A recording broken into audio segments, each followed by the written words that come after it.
Sometimes we get into the habit of comparing ourselves to others or measuring our safety and well being against their ability, their talents, or their characteristics.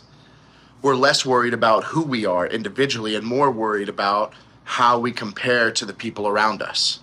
While there are certainly extreme examples of what comparison can look like, a lot of us tend to do this in some less noticeable ways. When we think about success or achievement, we might be quicker to look at the failures of other people around us than we are to look at our own success. We like seeing people fail more than they win because we're always playing that comparison game. In some ways, it's what we're taught to do if we ever want to get ahead. We think we need to maximize our space in the world and minimize someone else's. You know, it might sound like, man, I did all right in the game today, but at least I didn't do as bad as so-and-so.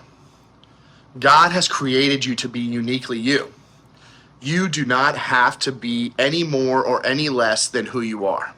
When we move past humility and confidence, and we move into pride, arrogance, or entitlement, we try to be more.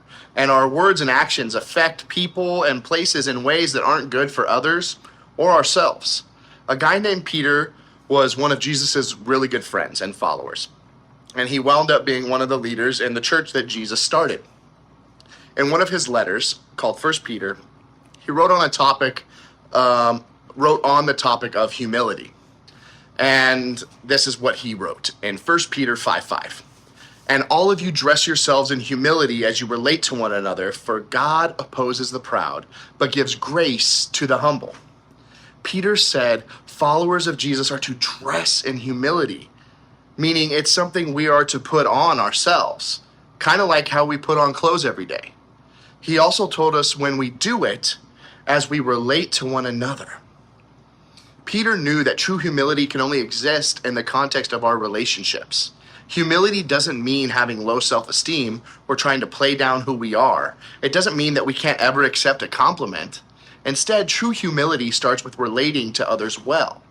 It has less to do with how we act on the outside and more to do with what is happening to us on the inside. Dressing ourselves in humility means we aren't comparing our lives to the lives of others. Instead, if we learn to be there for other people, for their success, for their happiness, for their well-being, that's how we can learn to dress ourselves in humility.